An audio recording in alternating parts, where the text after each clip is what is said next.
जीवन मिला है, पुण्य करना चाहिए, किसी को हंसाना चाहिए, किसी के होंठों पे मुस्कान भरना चाहिए, किसी के आंसू पहुंचना चाहिए। यदि एक लाइन में आपसे पूछा जाए कि आप इस धरती पर क्यों आए हो, यदि आप सबसे एक सवाल पूछा जाए कि आप सबके इस धरती में आने का उद्देश्य क्या है, आप इस धरती पर क्यों आए हो, तो बताओ क्यों आए हो? मैया इस धरती पे क्यों आई हो? मेरी माँ इस धरती पे हम क्यों आए हैं? ये सवाल सब लोगों का है और अपने अपने आप से ये सवाल पूछिएगा जरूर। आप क्यों आए हैं? क्या यहाँ किसी का खून बहाने आए हैं? क्या यहाँ किसी को गाली देने आए हैं? क्या यहाँ किसी की निंदा करने आए हैं? क्या यहाँ किसी को रुलाने आए हैं? नहीं, इस धरती पे हम लोग क्यों आए हैं? इसलिए आए हैं कि हमारे आने से हम किसी के काम आ सकें, किसी को खुशी दे सकें, किसी की जान बचा सकें, किसी को उसका लक्ष्य समझा सकें, किसी को उसका गंतव्य बता सकें, किसी को उसका रास्ता बता सकें, किसी के काम आ सकें। इसलिए हम इस धरती पे आए हैं। वरना कुत्ता तो था पहले से, बिल्ली, कुत्ता, चींटी, हाथी, सब जीव जंतु। अब देखो, इंसानों की आबादी, इंसान ज्यादा है कि चींटियां ज्यादा हैं? गिनती में अधिक आबादी किसकी है? उत्तर कौन ज्यादा है? इंसान ज्यादा है कि चींटियां ज्यादा हैं? बोलो, चींटियां ज्यादा हैं। अच्छा, इंसान ज्यादा है कि मछलियां ज्यादा हैं? बोलो। हाँ, इंसान ज्यादा है कि जीव जंतु ज्यादा है? इंसानों की आबादी से कई गुना अधिक अन्य जीवों की आबादी है। हाँ या ना? इसका मतलब है जैसे आप कोई फैक्ट्री बनाते हो तो फैक्ट्री में किसी एक मैनेजर को बिठाते हो कि नहीं? मैनेजमेंट, क्योंकि आप तो कभी घर पे रहेंगे, कभी तो एक मैनेजर होगा जो आपकी फैक्ट्री का पूरा मैनेजमेंट संभालेगा। ऐसे ही 84 लाख योनियों में जितने जीव जंतु हैं, कितने पक्षी, कितने जंगली जीव, कितनी बकरी, कितनी गाय, कितनी भैंस, कितनी चींटी, कितने कुत्ते, कितनी बिल्ली, कितने सांप, कितने क्या क्या, तो भगवान ने आप लोगों को मैनेजर के रूप में धरती पर भेजा है कि जाओ सबके काम आना, सबको मैनेज करना, सबकी सेवा करना। लेकिन जिस मैनेजर को बिठाया वही बकरा काट काट के खा रहा है। जिसके कंधों पर रक्षा की जिम्मेदारी थी वही भक्षक हो गया। जिसके कंधों पे किसकी जिम्मेदारी है? रक्षा। इसलिए सनातन क्या कहता है? अहिंसा ही परमो धर्म। भाई, किसी स्वाद के लिए जीव को ना मारो। लेकिन जो रक्षक थे वही भक्षक हो गए। जिन पर सत्य बोलने की जिम्मेदारियां थी वही झूठ बोलने लगे। कुत्ता तो बोल ही नहीं पाता, ना सच ना झूठ। बिल्ली तो बोल ही नहीं पाती, ना सच ना झूठ।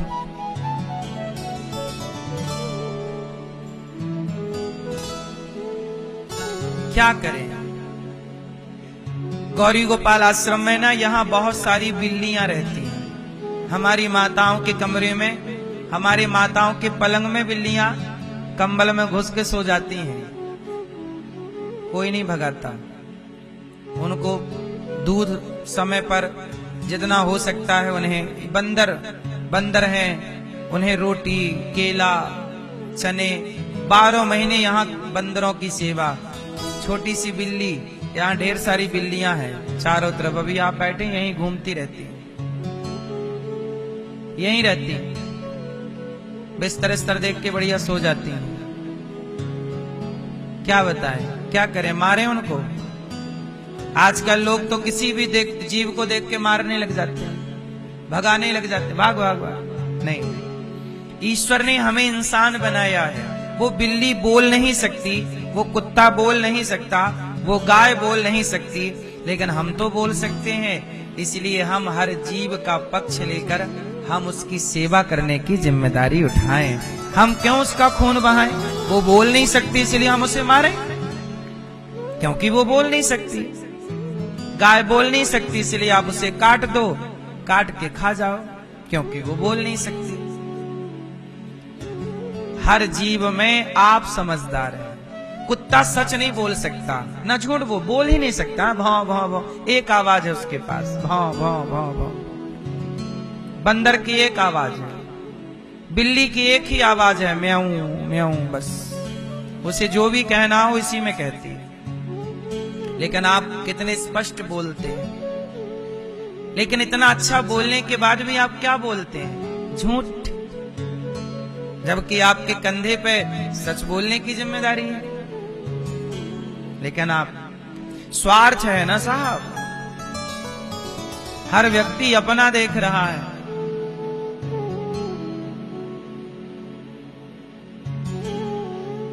आजकल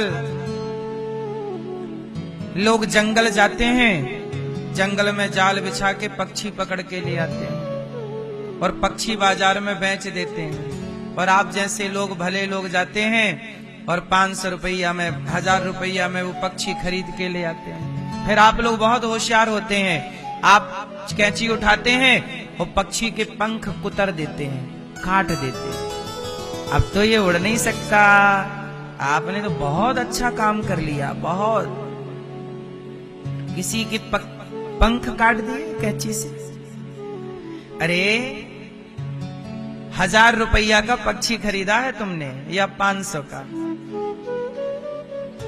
पहली बात तो इन पक्षी को कैद करने वालों पर भी रोक लगनी चाहिए। जाल डाल के ना पक्षी पकड़ लेते हैं और बाजारों में बेचते हैं।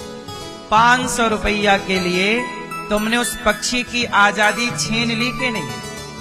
बोलो हाँ। उसका सुख छीन लिया कि नहीं? इसलिए बेच दिया ना बाजार में, क्योंकि वो बोल नहीं सकता, अपनी बात रख नहीं सकता, वो कुछ कह नहीं सकता। संविधान बना है इंसानों के लिए। गाय के लिए कौन सा संविधान है? गाय के लिए तो काटने का लाइसेंस दे रही है सरकार जी, ले लाइसेंस ले लो और आप भी एक बूचड़ खाना लगा लो और काट काट के गाय बेचो, मांस। आप लोगों को भी बूचड़ खाना वगैरह लगाने का मन हो तो सरकार खूब लाइसेंस दे रही है। एक बूचड़ खाना आप भी, अच्छी इनकम है, खूब पैसा आता है। क्योंकि वो बोल नहीं सकती ना अपना, ना उसके लिए कोई संविधान है, ना उसके लिए कोई कोर्ट है, ना उसके लिए कोई कचहरी है, ना उसकी कोई सुनवाई है। क्यों? क्योंकि उसकी कोई सुनवाई नहीं है। ये देश केवल इंसानों का है, यहां गाय नहीं रह सकती, क्योंकि गाय बोलती नहीं है ना। ये देश केवल इंसानों का है, इंसान रहेंगे यहाँ। यहाँ पक्षी उड़ नहीं सकते, उड़ेंगे जाल डाल के पकड़ लिया जाएगा, 1500 में बेच दिया जाएगा और बाद में उसके पंख काट दिए जाएंगे। एक बात बताओ, क्या ये अत्याचार प्रकृति पर, जीव पर नहीं हो रहा है? उत्तर दो मेरी मां। क्या ये अत्याचार सही है?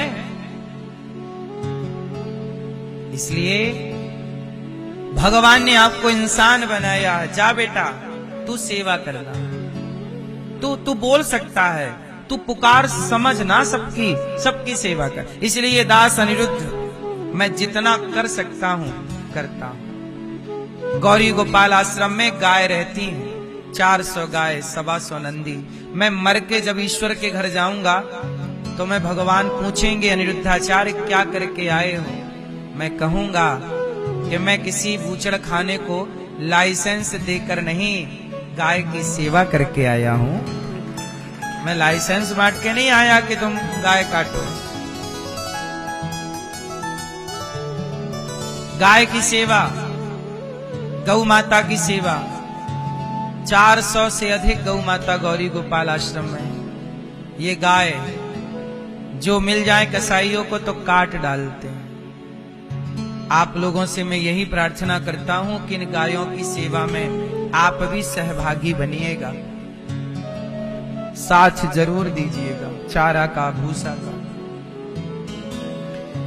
अब जीवन में भगवान इस शरीर दिए हैं तो हम कर रहे हैं वही काम जिसके लिए आए हैं। वृद्ध माँ यहां रहती हैं 300, सेवा करते हैं। अपने बच्चे सेवा करते तो क्यों यहां रहती वो माएं? आजकल तो लोग अपने औलाद धोखा दे रही है। मैं सवाल फिर करूंगा कि मनुष्य क्यों बने हो भाई? सताने के लिए, रुलाने के लिए, जिम्मेदारियों से भागने के लिए नहीं। आप सबके घर में गाय होनी चाहिए, आप सबके घर से कुत्ते को रोटी निकलनी चाहिए, आप सबके घर से चींटियों का दाना निकलना चाहिए। हम सनातनी तो नाग पंचमी मनाते हैं और सांप को भी दूध पिलाते हैं, ये सनातन है। सांप के बारे में भी यदि कोई सोच रहा है तो सनातनी सोच रहा है, उसके लिए त्योहार बनाया है। हम सनातनियों का त्योहार है नाग पंचमी। कोई भी धरती में सांप को दूध पिलाता हो तो बताओ। केवल सनातन धर्म इजाजत देता है कि सांप को भी भैया दूध पिलाना है, भले वो जहर उगल रहा है, भले वो डस रहा है, सांप को दूध। मतलब सनातनी जो हिंदू है ना, वो हिंदू विशेष प्रकार का उसका खून है जिसके अंदर दया कूट कूट के ईश्वर ने भरी है। सच बताएं, इस धरती पे इंसान कहलाने के योग्य यदि कोई है तो वही जिसके अंदर दया है सबके प्रति, वही इंसान है। वरना वो काय का इंसान जो खून बहा रहा है। क्यों जी, आप क्या कहते हैं? इसलिए आपके अंदर भी करुणा हो,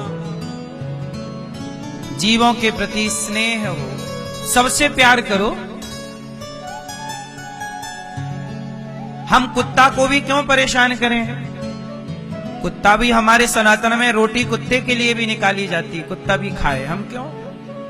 हमारा बैर किसी से नहीं, हमारा बैर किसी से नहीं। सांप से भी हमारा बैर नहीं है, मछली से भी हमारा बैर। तालाब में लोग आटा लेके जाते हैं, मछली को दाना डालते हैं। क्या सनातन की खूबसूरती है। हम कैसे सनातनी हैं, अकेले रोटी नहीं खाते, कुत्ते को भी खिला के, गाय को भी खिला के, चींटी को भी खिला के, मछली को भी खिला के, अतिथि को भी खिला के, साधु को दे के, कौआ को भी दे के, चिड़िया को भी दे के खाते हैं। धन्य हैं हम लोग। विधाता का धन्यवाद करो कि ईश्वर ने हमें सनातन धर्म में भेजा है, सनातनी बना के। श्रेष्ठ है, श्रेष्ठ विचारधारा सनातन की।